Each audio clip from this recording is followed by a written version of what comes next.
in the chapel on Sunday. We all come to pray, going back home warriors, keeping the whispers away.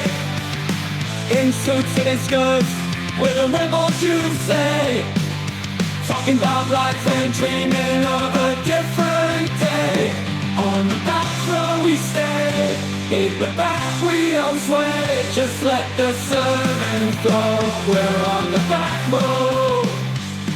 It is time for another episode of the Cultural Hall. If this sounds different, or if you're watching on YouTube and, you look and you see, hey, this looks different, it's because we're doing different things. And it's because of you. Yes, you. Yes, you. The people that went to patreon.com/the Cultural Hall and said, I would love to put my money where my ears are. Sorry, I got a little emotional there for a second. If you have not done it, you have those dollars that need to be spent before the end of the year. We are not a tax write-off. We are not a 501c3, but we will take your money. You can go to patreon.com/the Cultural Hall. Joining me for this news episode, none other than the wizard himself, Verlin. How are you, sir? I am fantastic. I'm finally warmed up. My wife volunteered me to go do bell ringing for the Salvation Army on Friday night. It was the coldest night of the year here in North Carolina. And at the end of 2 hours, I was a popsicle that had warmed my heart and others. Well, did you take advantage of the evening and say when you got home and were cold and you said, well, babe, now you have to warm me up. Since you sent me out into the cold where I nearly almost died, I would have gone for that as much as I could have. That was on my mind, except that my two grandsons, my son and my daughter-in-law, are all sitting in my living room while I got home. Okay. Well, then she's lucky. Great timing. That's why she had you. Yeah, I feel a lot better. That's cool. Salvation Army is the red bell ringers, right? That's right. Okay. Red bell ringers with the bucket. You put your spare change or a few bills in there as you walk into the grocery store. But as I understand it, it has shifted a little bit. There are QR codes on the bucket now, right?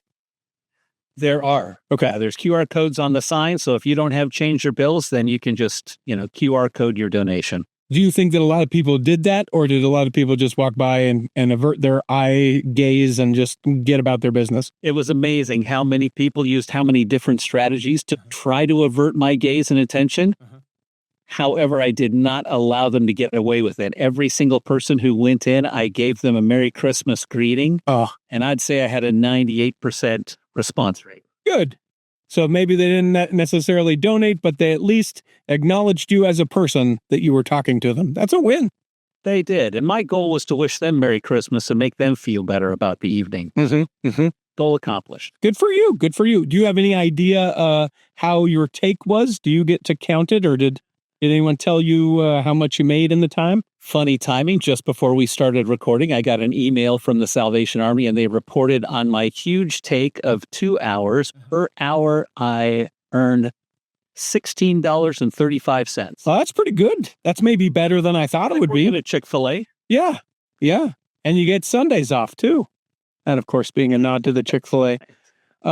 Is it all day, all the time? Your wife gave you the 2-hour stint. Are people there? I mean, obviously not through the night, or if the store's not open, but if the store's open, there's someone there ringing that bell? I think they have schedules available, and it's open for people who want to volunteer. I'm not sure they got volunteers for all of the different time slots, but I think for the kind of the heavy hours. Okay.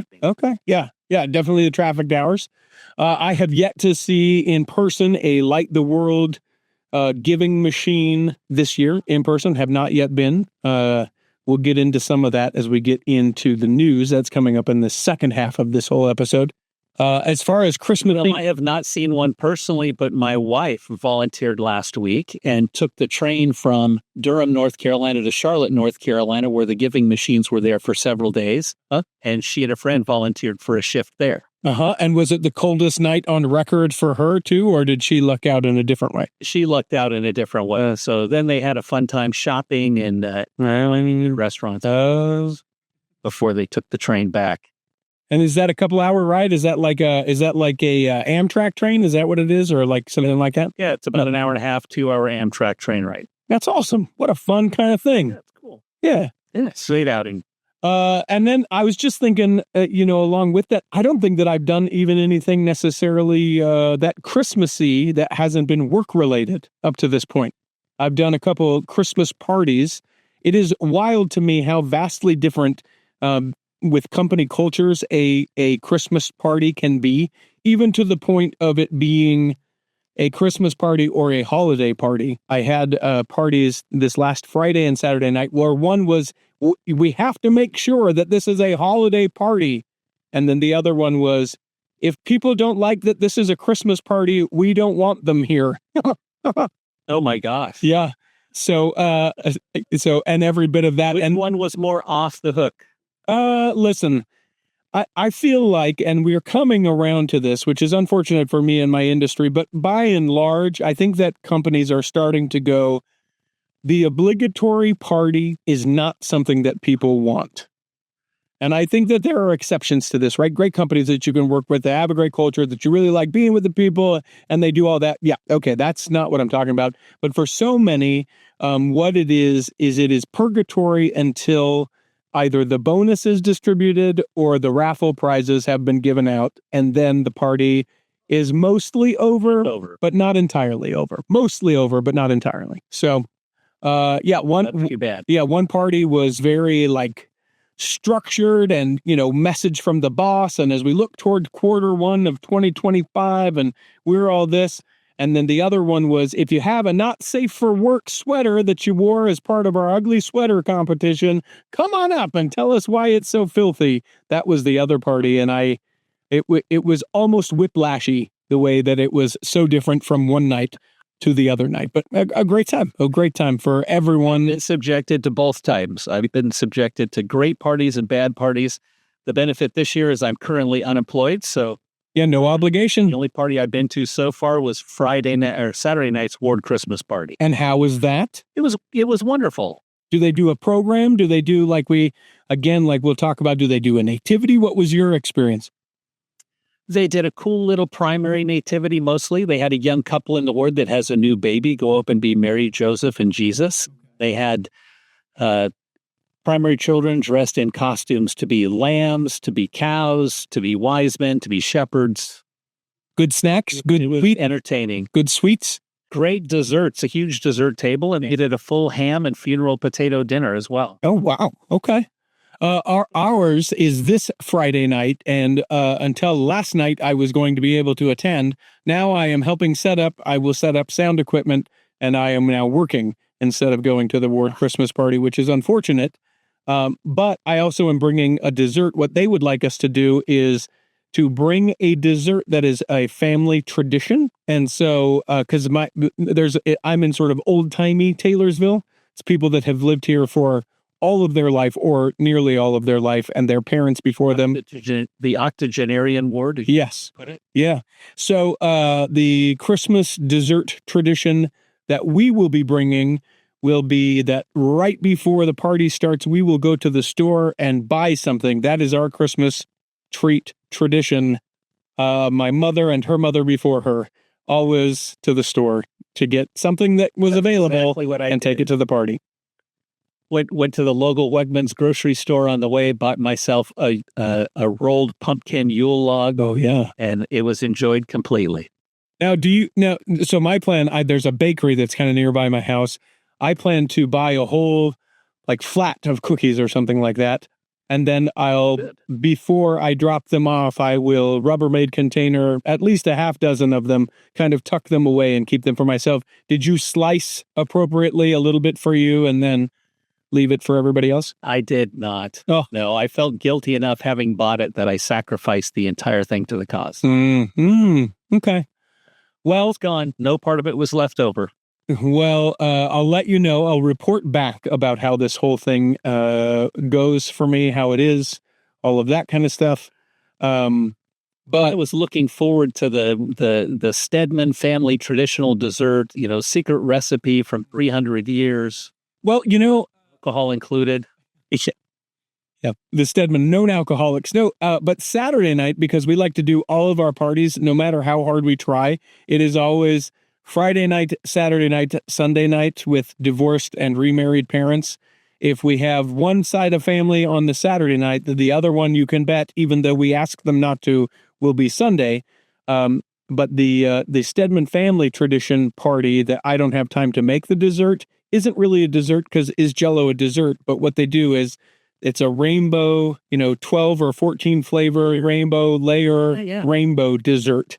But there's no whipped cream. It's just the Jell-O. That's the fun. So if that's a dessert, that would be our tradition. But yeah. Well, then that is very church heritage and culture appropriate. As I mentioned, it doesn't have any fruit in it. It doesn't have any carrot shavings. Nope, we don't do it. It is none of that. And again, when we talk about the church and how, us getting past stereotypes, I feel like, though maybe not today, and I don't want to call you out on this, I feel like at some point there is a whole generation that has never had carrot infused Jell-O, and we may just have to let it be. And I know for a long time it was fantastic. That was like the thing that we did, but I feel like we've let generations pass and it's not always necessarily a thing. So that's good. Okay. You're on board? You're on board for that? I'm totally on board with that completely. As I need any more Jell-O molds that have Miracle Whip spread put in the middle of it as a garnish. Oh, geez. Why would you ever need that ever anyway? Is that really a thing that was originally a something? Ugh. Oof. And I'm a mayonnaise guy. I am not a Miracle Whip guy.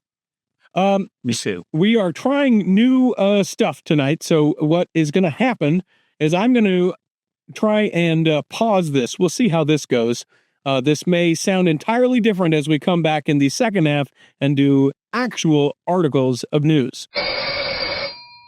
BestDJinUtah.com is the website. That is where you go if you would like me to come and DJ your event. Now, will I do a family reunion where you all wear the same t-shirts? You bet I will. Will I travel to wherever you're at? Am I reasonable as far as what I cost? Yes. Do I bring a good time? Yeah, all the things. Listen, Best DJ in Utah, it's my company. It's a thing I do that allows me to be able to have the time to do the cultural hall. So if someone's getting married, you think, man, they need a great DJ. You're throwing a party, whether it's a 50th or 60th or 40th or 20th or whatever the party is. I've done them all and would love to be able to do that. An anniversary party, certainly done those. I did a baptism in 2023. Yeah, we did a big dance party at a baptism. Spoiler, not a Mormon baptism, but it was fun nonetheless. BestDJinUtah.com is a website. I will get back to you within 24 hours with a quote. Come on now. BestDJinUtah.com. Imagine running a small business today. It's challenging. Imaging and internet presence is an absolute must. Even with that, you're still a small star in a bright cyber universe. Now, imagine you have someone who understands how to get your site designed for your talents and then easily searched by potential clients. Imagine Lennon Design. Whether it's strictly a website or a whole package of logo creation, advertising media, and promotional materials, Lennon Design is your partner in business. They'll test the boundaries of their imagination to create something unique for you. When you need creative, affordable design, let it be Lennon Design. Call 801-699-3022 or visit LennonDesign.com. Here in the second half of Articles of News, we will get to actual articles of news. Hit it, Peter. You can't lose articles of news. And away we go. First, we're going to read an email. This came in from Rob. Now, Rob, if you remember, this is not DJ Rob. This is who I just found out the other day is a DJ. This is from Rob, who gave the $20 to Kurt Frankham over at Leading Saints, and then Kurt and I chased each other down off the freeway. That is who Rob. Emailing to tell you that it was actually $40? Yeah. Hey, pal, it was 100. What happened? So here is Rob's email. He says, "Hey, Richie, sorry if this email wakes you up." That's the best part about email. It doesn't. I've never seemed to have time to write this until it's the middle of the night and the rest of the world is trying to sleep. I'll hold off on sending it until a more decent hour. He didn't. He sent it in the middle of the night, which is fun. Fantastic episodes lately, says Rob. I thought Nathan Kitchen, that's our most recent episode, was great. The topic is common in our current cultural discourse, and he was able to articulate some important and common points of view in a very respectful way.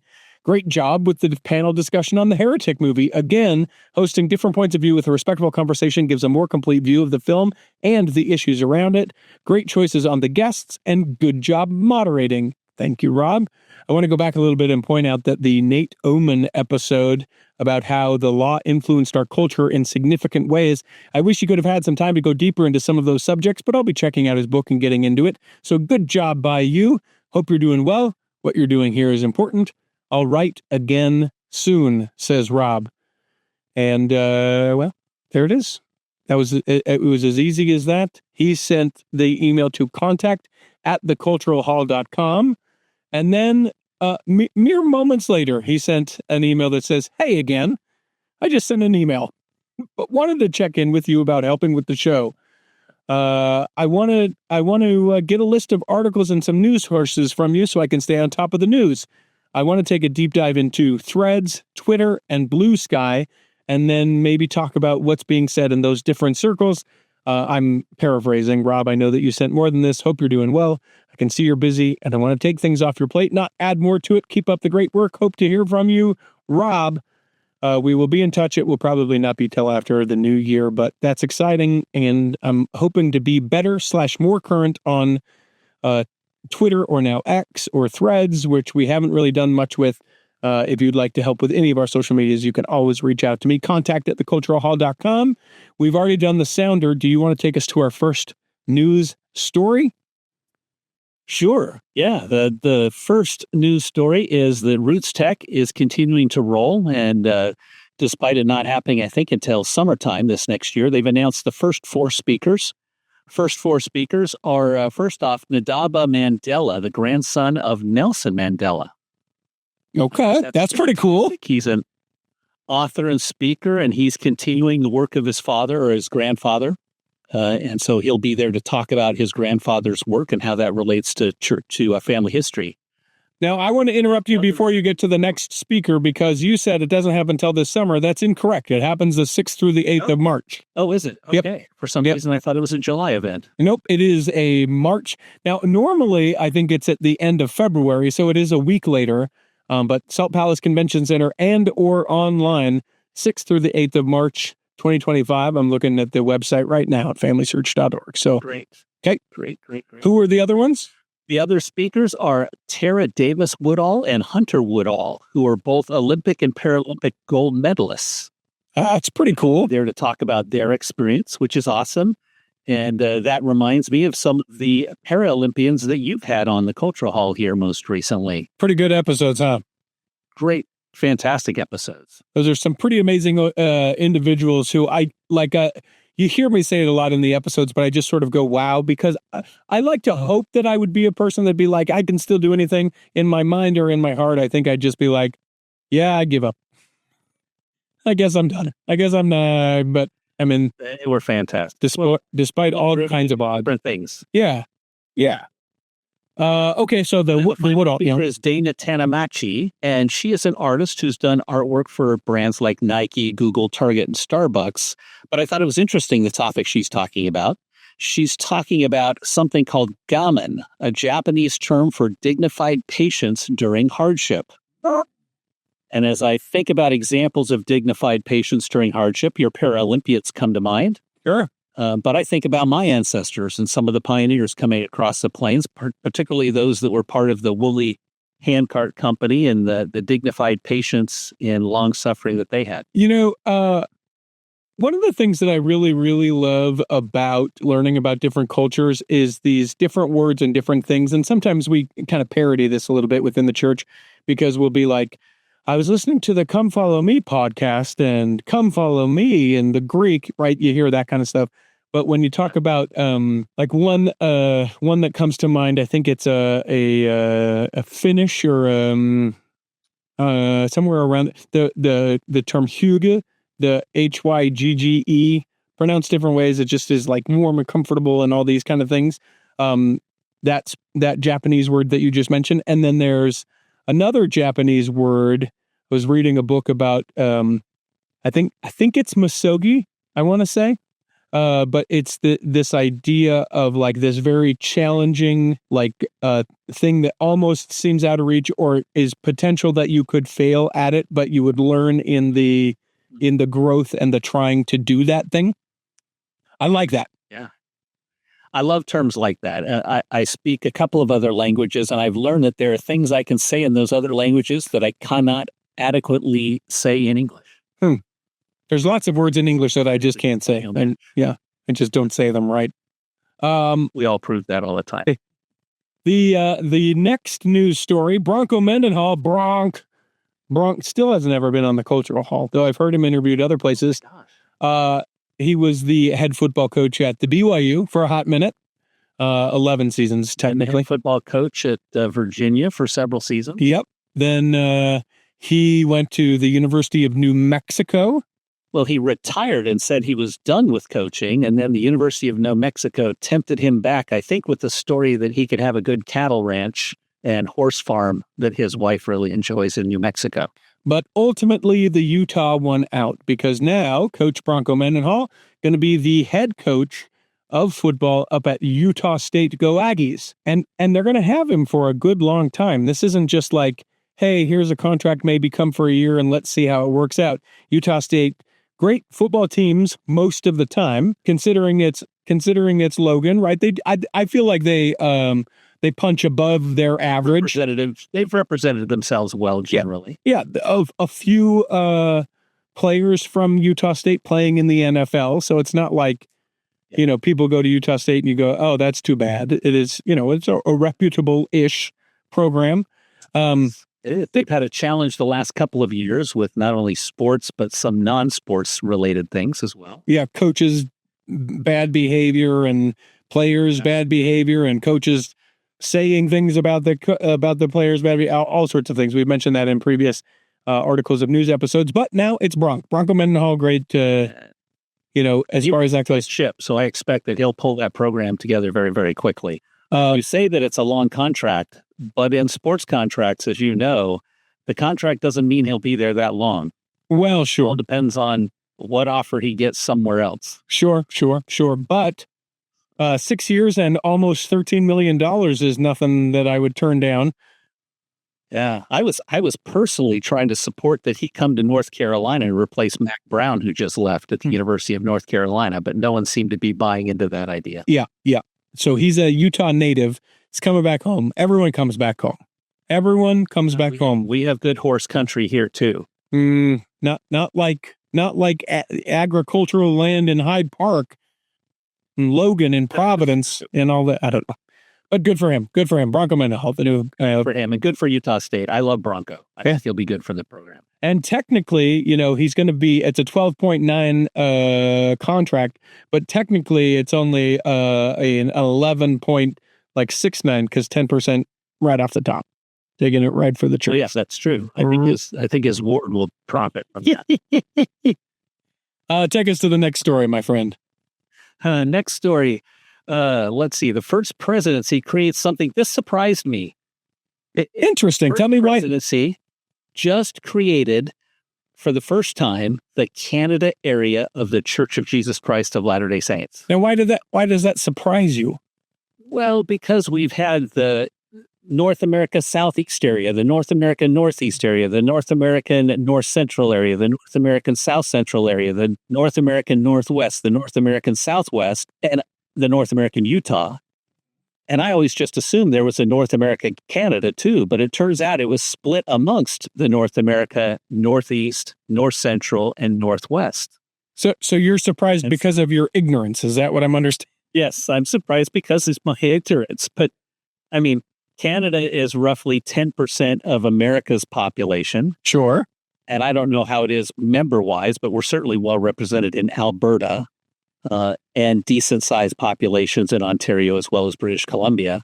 And so it just surprised me that they didn't yet have a Canada area. Well, I mean, to me, it just makes sense, right? The church is continuing to grow so much that now they need to have Canada leadership, right? And it can be Canadians representing Canada and, those who know the area, those who know the laws. In a month's time, no one's going to want anything to do with the United States. So it makes sense to me that they would need to put that into place so that could be. Plus, some of these areas like the North America and on and on and on and on, where so many states and so much distance the leaders, I'm sure, never would even get to Ottawa or Toronto or anything. Yeah. So, yeah, of course. I think some of the first missionaries of the church went to Canada. In fact, both my grandfather and grandmother served in the Canada mission. Mm-hmm. And that's a fun story to tell some other time about my grandmother and her attitude in serving that mission. But then I've also done business in Canada. I lived in Canada for several years on a business assignment. And it's very well known that if you want to administer things in Canada the right way, it should be administered in Canada, not as part of a U.S. organization. Yes. And so I'm just surprised it's taken so long to make this happen. Well, I mean, it's less than 200 years, Verlin. Give him a break. Well, this is true. Yeah. We're still relatively new.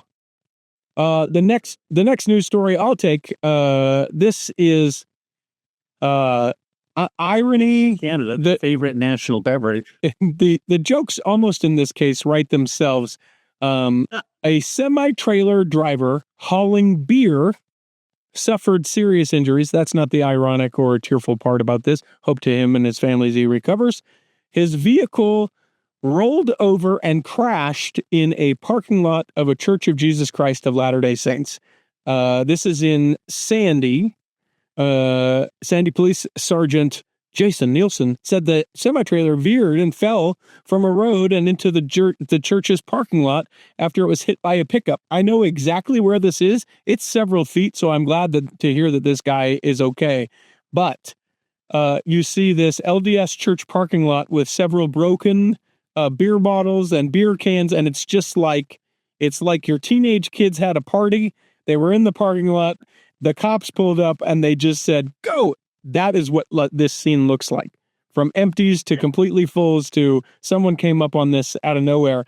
And as one of our followers on Facebook said, by the way, follow the Cultural Hall on Facebook. We share a lot of these news stories before we share them in articles of news. Someone said, "Oh, great. Now we're going to have a rededication of the parking lot." And I insist on it, actually. Let's pretend break ground. Let's just pile a thing of dirt there in the parking lot. Let's get everybody together. Painted shovels. Yep. And then let's take a really long time and then we'll rededicate it. Just the parking lot, not the building. So I'm glad he's safe. Well, but the joke that came to my mind was all about the cleanup. Mm-hmm. Because if you just had, according to the jokes, if you just had one member of the church show up, they'd clean it all up themselves. But two show up, then they won't drink anything. Yeah. One for me and one for the old joke. Why do you always bring two Mormons with you fishing? Isn't that how the setup of that is? Fishing, yes. Yeah, because if you just bring one, he'll drink all your beer. Hey, yo. Yeah. Okay, take me to the next news story. Next news story is a new website. We're just in time for Come Follow Me coming up in 2025. We'll be studying church history and the Doctrine and Covenants. And so the church has announced a new website that covers Nauvoo, including all of the new properties that the church purchased recently. It's pretty cool the way that there are tours and information. You can see it has schedule of shows. It really is just trying to take advantage of when you go to visit in Nauvoo, that you can get the most out of your visit to Nauvoo. True. It's got detailed maps. It's got schedules. It's got a lot of content to learn about Nauvoo. I suppose it's great to learn about it before you go and visit. But I think it's great that the church is bringing these kinds of tools and making them available for those who can't go and visit Nauvoo. It's interesting to me. The article talked about how 75,000 people go to Nauvoo every year. Is that number high or low to you? It struck me as low. Okay. But I don't have anything really to compare it to. It's been a hot minute since I was there. I think we visited last, it had to be 2001, 2002. Yeah. Over 20 years ago. Okay. The thing is, and I think it would be different, Kirtland is a little different because its proximity to Cleveland. You can kind of bop over to Kirtland, whereas Nauvoo, I mean, you have to fly into the Quad Cities? What is that? The two cities, it's something. There's no convenient airport. Yeah. Or drive down from Chicago, which is forever. I almost didn't make it. St. Louis, which is forever as well. Yeah. So I think maybe just proximity. It's interesting to note, though, that the township of Nauvoo only 10,000 people. So for 3 months every year, we 7 times the population of that town. And so This is an area where this website helps. If it helps with accommodations and where you can get good food and those kind of things, that would be really helpful when it's that crowded. I hope so. It definitely talks about the planning, some of the things that it will help guide as far as that goes. So yeah, I'm about due to go back to Nauvoo, just because it's been a minute. I'm going to bring my wife with me, which I'm sure she'll go, you want to know how much I love you? I'm here with you. That's how she'll make her way through that. Oh, she's very good about that stuff, actually. So it's a church history excursion, not a church history cruise. Yeah, I think what we're going to do is we will likely loop it on either the front or the tail end of a Chicago trip. I love Chicago quite a bit. Nice. And I would like, for her to just go down and be able to be like, oh, okay. So when you talk about Nauvoo, this is what this is. It's context when we do stuff like that. Going back to the old-timey days of the church, this is the next news story. The branch that is then ward in New York, the Greene New York unit, has now changed its name to reflect the history of the church. It has become the Colesville branch. So it used to be the Greene with an E at the end, branch of the Mormon Church. According to this article, they call it the Mormon Church, honoring their past, their roots, by changing the name to the Colesville branch. The new name honors the first organized church of the religion, which was founded near Nineveh, which is in New York. And back in 1830, the branch was first organized in the home of Joseph Knight Sr., but left the state to flee persecution. LDS founder Joseph Smith is said to have revelations just over the border near Susquehanna, Pennsylvania. First counselor, David, that's what the article calls the first counselor in the bishopric of the Colesville branch. In a local paper. David says the name change is a fitting tribute to the heritage of the church. It all starts right here, and I think the vast majority of people living in this area have no idea that it's connected to this area. Sort of started here, so we wanted to connect it. A large number of tourists, according to David, are expected to visit the local historic sites during the church's bicentennial coming up in 2030. So, there you go. I've never been to Colesville. Well, you should. I've been to almost every other church history site, but I've never been to Colesville. I want you to know they had a party, and they celebrated the name change. It's free and all are welcome, but this is in the past, says David. So, yeah. Take me next. Where are we going next? Next story. More missionaries than ever before, according to an article here, and according to Elder, now I'm missing the name of it, Elder Mark Bassett, who's a General Authority 70 and Executive Director of the church's missionary department. He says the number of missionaries serving right now, the Church of Jesus Christ of Latter-day Saints, has reached a high mark of around 80,000 missionaries. How many missionaries were out when you served your mission? 54,000, I want to say. Okay. That's a good. When I was out, it was about 30,000. Oh, I thought you were going to say 30, because I know back in that time you had to bring your purse and your script and all the things, and you didn't know where you were going to stay. I was close to the 30th missionary to ever serve in Haiti. Okay. But there were 30,000 around the world. That's pretty significant to know that it's nearly tripled in your lifetime from serving age to now.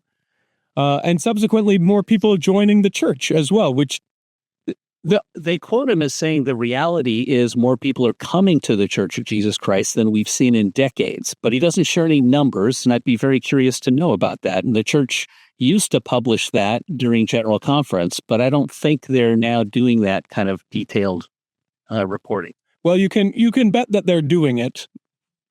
They're just not sharing it. Not reporting. Yeah, they're just not sharing that with everyone. And I know during COVID, it's where they sort of went away with doing that, because I'm sure during COVID, the numbers were horrible. And then coming back from COVID, numbers have not, at least of activity, or a lot of those folks that during the time of COVID sort of fell away, I don't think have come back. They've come back some. I think there's a significant portion. Yeah. So, I like it. I think, whether or not you serve a mission, I think that this is one of these statements that I say that drives people crazy.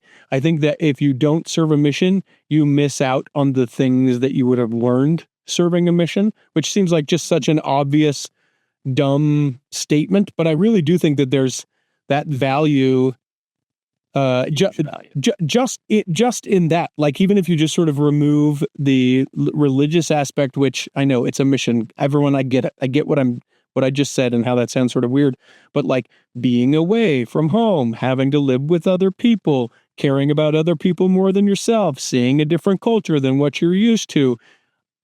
It's why, at least in part, when people are like, well, you don't just want to make them go. And I agree with that. You never want to make someone go. But if you can be like, hey, I really think you should go, and you'll probably get a lot of benefit from it. Well, I know, but give it a shot. Go try this thing. Yeah, persuasion for the right reasons is not a bad thing. I was talking to a friend the other day about missions, and I asked him, what do you learn most on your mission? And he said the thing that he learned the most was going to different people's homes, seeing that different families ran differently, they handled the church differently, they used different means of discipline and organization in their homes, but they could all still be good, active, practicing members of the church. I like that.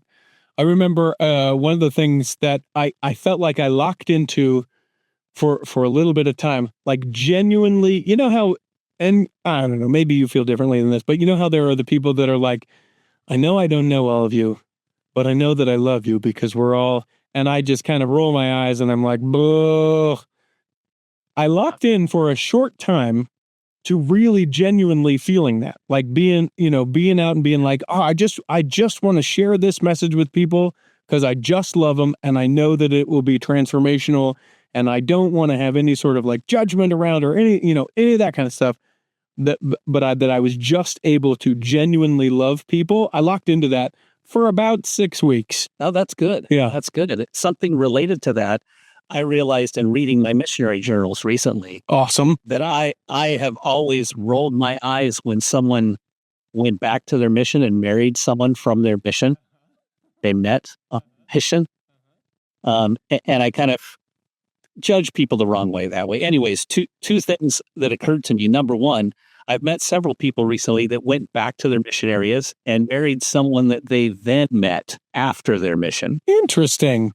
And that's wonderful that they found eternal companions that way. The other thing I realized in reading my journals, at the last 6 months of my mission, I had locked in to the point that if they would have asked me to serve another 6 months or another year, I would have said done. Yeah. And happy to have done it. I don't think I felt trunky at any moment in my mission. Interesting. Well, good for you. Assistant to the President Berlin, everyone. No, I'm just teasing. Have you been reading the records? I think you mentioned it one time, just sort of. So I was an AP. I mentioned that I started there and then they demoted me over time to zone leader and then finished as district leader. I'll tell you what, my favorite time, my literal favorite time on my mission was when I was not an anything and serving with someone that I liked. Because there was one time that I served with someone that I liked and didn't have a responsibility beyond going and teaching the gospel to people. Well, and I'll say this because I think occasionally my trainer from my mission listens to this podcast. And I will tell you that the first 3 months of my mission were amazing because of him. Oh. We got along great. We talked about all kinds of silly, ridiculous things, as bad or worse than the things the sisters talked about in Heretic. And we did some great work at the same time. Those two aren't mutually exclusive. Oh, well, cool. That's awesome.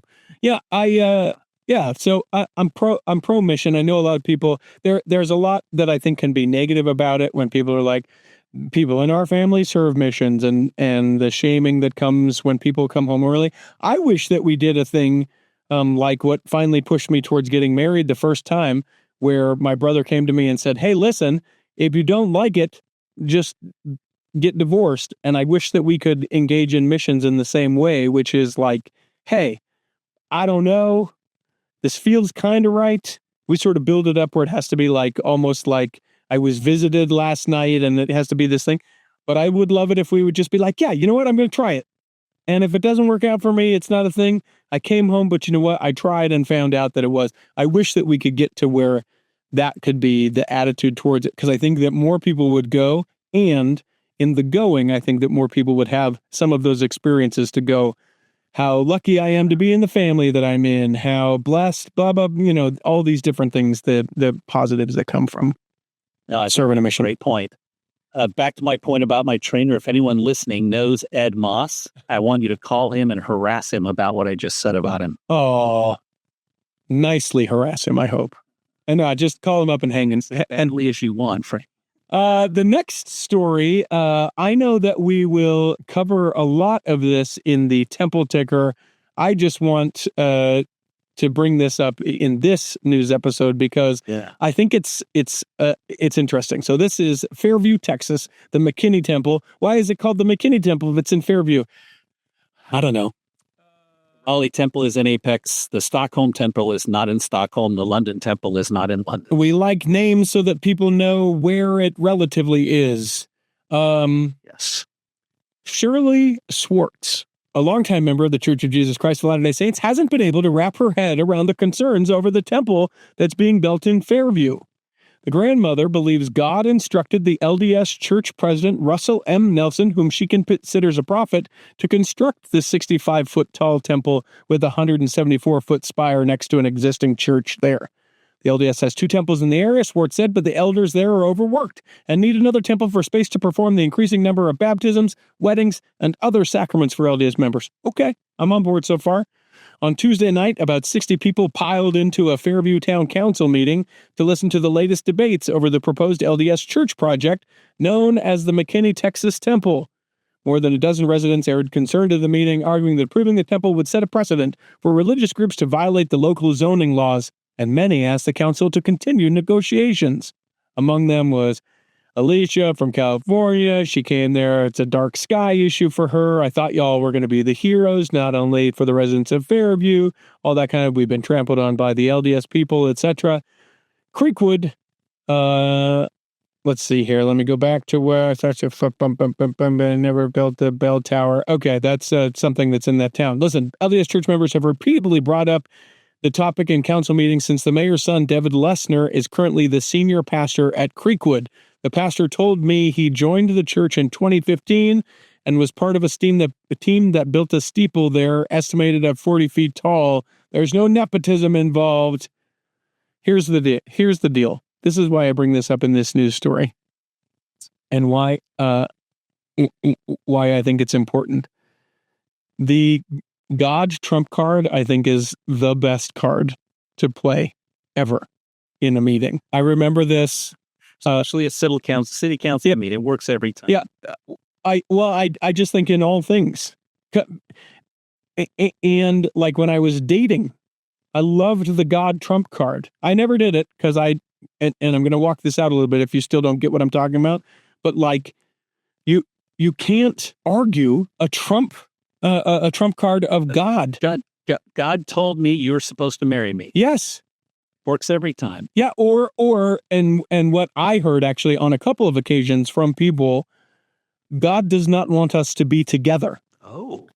And so you're getting broken up with, and then you have God doesn't want us to be together, and what response do you have? Not my God, probably not a thing you can say. Ask him again. What are you, Martin Harris's wife? Like, it is just a thing that I think you play the God trump card. That's it. And so this woman in the meeting, poker, they put that ace down. You put down an ace that says, well, God told me last night we were supposed to be together. Yeah. But it literally is like putting your hands over your ears and being like, I don't know what the deal is. God told me that this should be here. You can't, there's no further conversation at that point with that person. That's right. The good news here, late breaking news, is both the church and the city of Fairview went to non-binding mediation, and they did reach a conclusion and a compromise. And to be honest, I think the church got way more of its way than Fairview got of their way. Both said they were not happy with the result, which says it's a good result. Sure. But you know what? But you saw what happened. You saw what happened immediately afterwards, though. No. Vegas said, hey, we want what McKinney got. Really? They did? They want McKinney, yeah. Yep. Not a surprise. Yeah, and we'll get into this way more on the Temple Ticker. They got a decent-sized building. Instead of 43,000 square feet, 30,000 square feet. Instead of the steeple that was supposed to be, I think, 145 feet, it's 125-foot tower where the very tip can be 125 feet.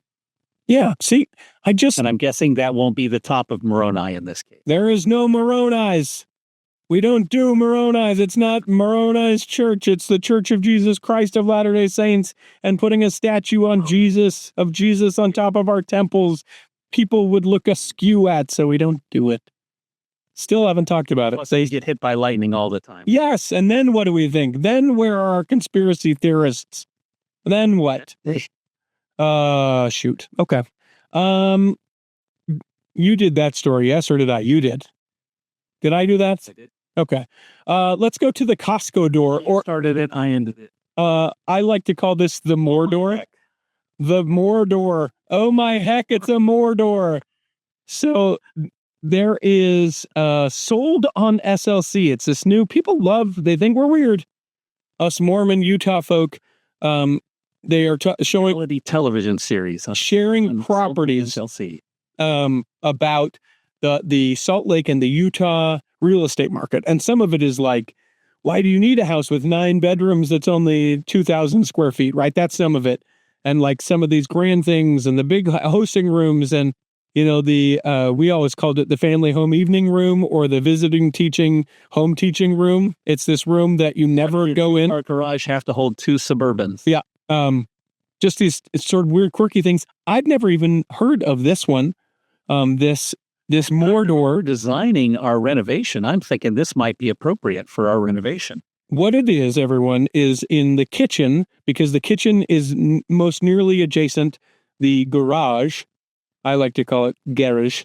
There is a door from the garage that is 3 by 3 foot by 3 foot, and you can open it in your garage. So you're unloading your groceries in your garage. You got the Suburban open, the Tahoe open, the Cadillac open, the Astrovan from 19 whatever, if that's your thing, open. 17 passenger Astro. And you open that door, your Mordor, your Costco door, and you can load in all of your groceries there, and there's access from your pantry to that Mordor. Yeah, it's the shove in the case of black olives and the 2-gallon container of olive oil and those things. Yeah. I think that's awesome. It's a cool idea. I'd never heard of such a thing, but I'm serious. We're designing our house, and part of it is building a new garage, and this may become part of the design. What kills me is I had the opportunity. We don't have a garage at all.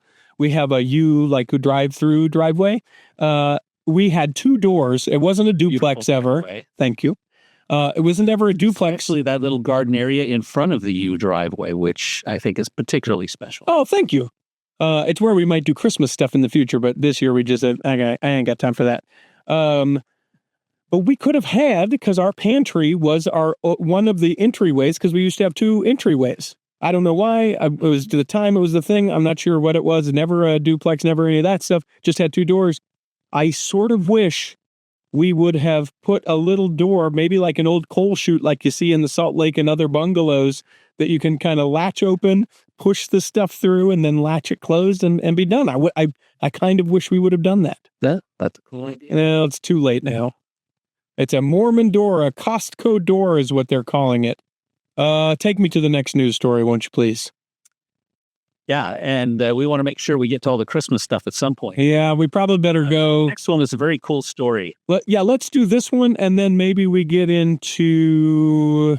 I think maybe we can do 1 or 2 other ones. I'll do a couple quickies, and then we'll get into our Christmas quickies. Perfect. Jeff? So the latest release of scriptures from the church is in American Sign Language. Which has to be by video, right? Has to be by video. What does this mean? Well, first off, in my head, I'm imagining, wait, are there like hand signals on the page? Then I'm like, of course not. It's video. Yeah. And so now you can get the Book of Mormon, the Doctrine and Covenants, and the Pearl of Great Price, all on video in American Sign Language. Which is amazing. It's fabulous. It's got to be so long, yeah? Because doesn't sign language take a long time, or would we think it would be? Yeah, I don't know. I mean, when I'm sitting in state conference, when I was a child, they had ASL interpreters, and they would interpret it real time. So I would think it's real time, but if you think about it, reading the entire Book of Mormon I've done it 3 times in my life, cover to cover, without stopping. Jeez, like not stopping, not getting up from where you're at, like that, not stopping? Getting up and taking little breaks. Okay. But the last 2 times on my mission, I was fasting from the time I started it to the time I ended it. And that took about 11 hours, and I'm a fast reader. Oh, jeez. And so we had that as it was our church, our whole mission in Haiti did it every January 1st. Oh, that's incredible. I love that. Yeah, we did a thing called the 10 days of truth was what ours was called. So the first 10 days on your mission, you would, break it up into a certain amount of pages, and then you would pray and fast at the end of it so that you could know what you were teaching people was the truth. Sure, so that's wonderful. But my theory is torture missionaries the least possible during the first month of their mission. The most possible. Well, to their credit, it was the first time I'd read the Book of Mormon when I was on my mission in the first 10 days. So I think they were trying, it was before we raised the bar. So I think they were just trying to be like, do you guys know like what you're doing? Let's try and at least. I might have hit the bar on my fort. Yep. Got to raise it a little bit more. Okay, so let's get to, let me just scroll through this. BYU basketball played at Providence College, and so many people didn't get this joke on their Facebook page. I'll just say this here. I made the mention that they were being offensive, and I said the only offensive thing that they kept calling us was Mormons, because so many people get so bent out of shape for just using the word Mormon. I know that they were saying, blank you Mormons, and that was the chant watching basketball. To someone's credit, and I agree with them, does this happen at all with any other team? Like, would we ever, when Notre Dame plays, I've never been to a Notre Dame game, are we blank you the Catholics? Are we, Oh, no way. Are we blanking you the Baptists? Are we, blank you white people? I don't know why. I'm a fan of we hate the other team and let's chant about it. But this, anyway, the athletic director said, hey, yeah, we're sorry. But that's it. Yeah, they actually came out and interrupted the game. Mm-hmm. And the AD asked the fans to stop chanting, and then afterwards issued a formal apology. Not so different than what Oregon has done, what USC has done, what Stanford had to do. This is an ongoing pattern. Yeah. And I think the point was made on the Cultural Hall website that, if they would have said, blank the Jews or blank the Muslims, that is hate speech. Yeah, and way more up in arms, right? But because because we want to be loved by everyone, no, it doesn't bother us. We're fine. Just apologize. That's okay. Boof. Okay. My question is, how much worse are any of the cheers at the University of Utah when BYU goes there? I think I've been to games and I can't ever remember blank you Mormons at that. I can't ever remember that. The cheers during the cheers at BYU games at BYU during the opening prayer. Yeah, there is some of that, but that you will have bad actors in all sorts of things, right? Oh yeah. Yeah, you always get the, hey, hugging men, right? And that kind of stuff that people will do. I don't agree with it. It's disrespectful, but it's not the collective going, hey, this seems like a good idea, blank you Mormons. What? Okay. I wanted to hit this story as well. Nah, you know what? Let's save all those for another one. Let's get to our Christmas quickies. Ho, ho, ho, ho, ho. That was my Santa. That was nice. Thank you very much. If I could look a little older, I'd like to be one of Santa's helpers one day. I'm hoping that can. Trying here. Yeah. Yeah. No, you're, I think what you're doing, for people who couldn't hear, he's trying to indicate with his very poor, you are like what my grandpa used to call it. He's rubbing his beard on the microphone. My grandpa always would say, you trying to grow a beard? And of course, as a prepubescent kid, I've got like 2 chin hairs that I'm like, yeah, it's my beard. And he'd be like, you want me to get a cat? Every morning. You want me to get a cat and lick it off? because the hairs were so fine that a cat's hair being as rough, or cat's tongue being as rough as it was, would just take it off. Anyway, all right, Christmas quickies. Let's go. Here we go. There's Quickies. Number one, hit it. the church launches a full-time Christmas stream. If you go to the Gospel Stream app, you can get gospel messages, gospel music, gospel or Christmas-related activities and messages for 24 hours a day, all the way through Christmas. Cool. Available for Apple, Apple TV, Google Play, Google TV, Roku, Amazon Fire. It is the gospel 24/7. That feeling you get when you listen to the Mormon Tabernacle Choir and other great artists. Start a fire in the fireplace and flip that on. That to me, you were so surprised that it took them so long to do Canada. That to me, it surprises me that it took them that long to have something like that for us. Well, and rather than lighting a fire, so many houses don't have a fireplace today. You can put those fire screens on your TV now. Oh yeah. Could you do picture in picture? Is that the thing? If you're streaming it from your TV, you picture in picture the streaming app, and then on the other part of it, you are streaming the fireplace. I love it. Yeah. Okay. Okay. Very cool. Giving machines in the North Pole. Santa himself. He took a minute from making all the toys, from checking his list both one time and twice to make sure that he donated. This is at the Giving Machine up at North Pole, Alaska. Cool pictures.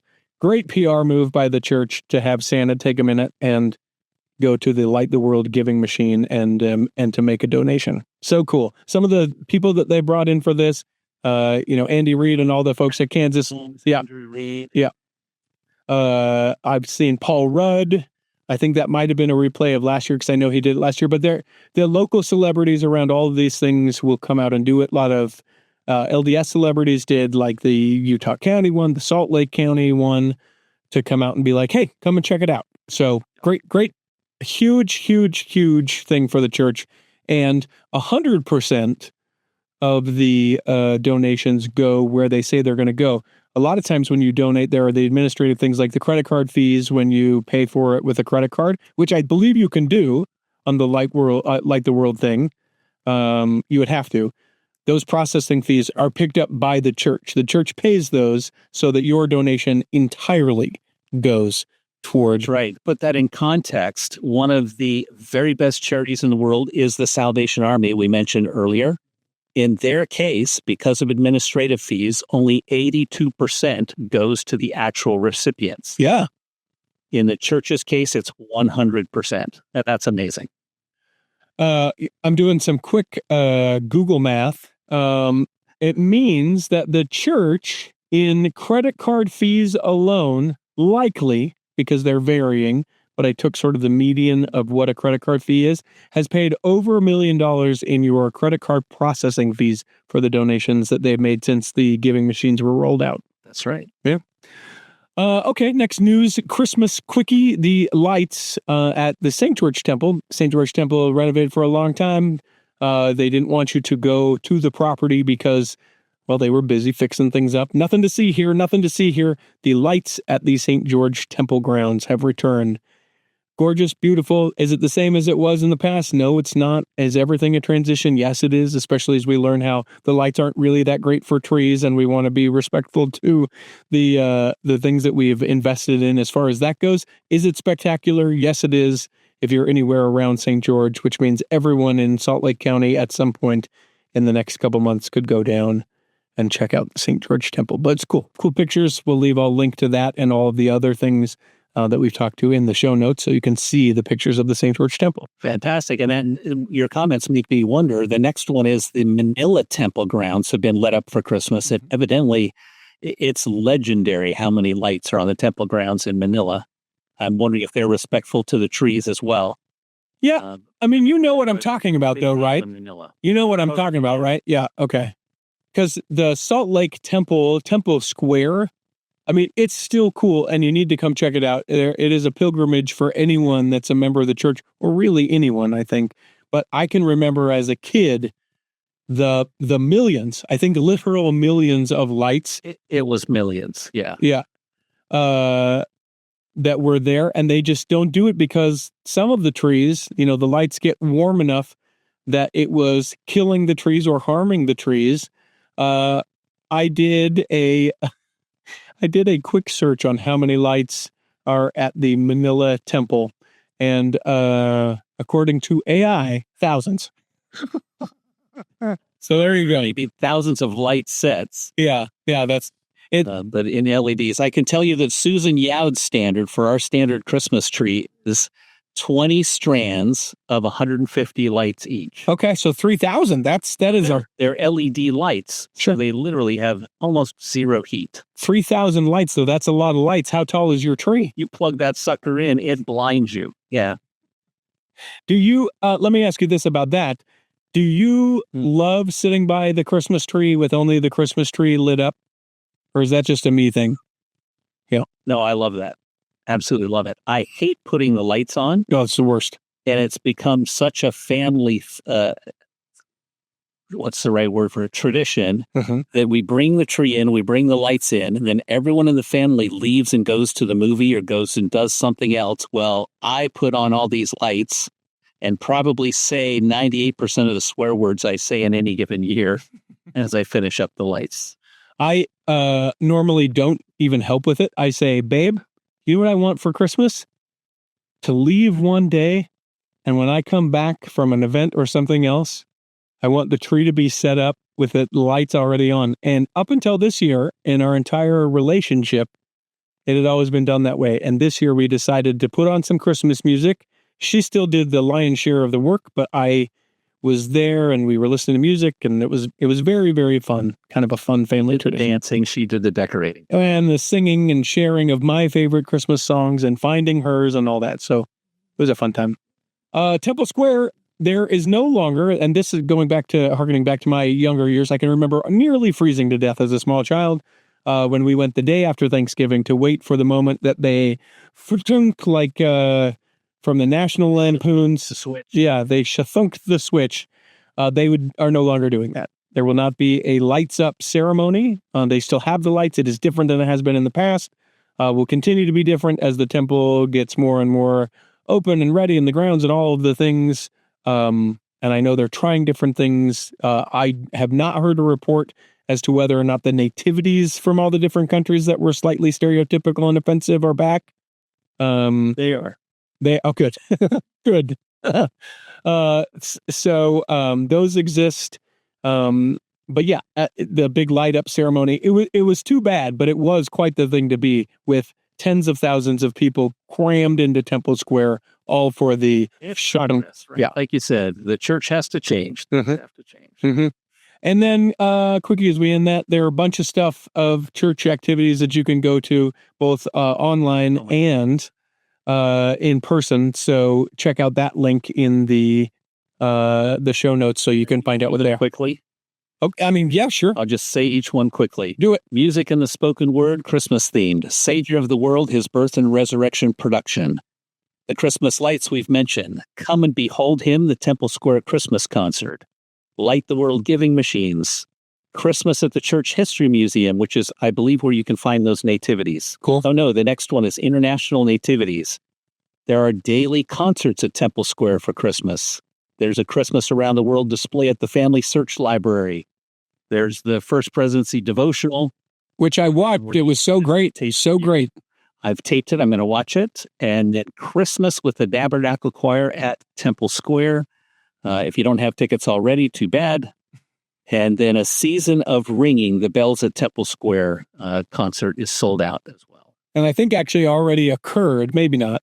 But you can watch it. Yeah, you can watch it though. They filmed it, and you can watch it on demand, which for my money, a little thing of hot chocolate on the stove or wassail, family gathered around, throw on the bells, do that kind of thing for your entertainment. To make myself even feel more jealous and envious of those in Utah to get to participate here, I imagine everyone going to each one of these, and then afterward going to my favorite Mexican restaurant, Red Iguana, walk to from Temple Square.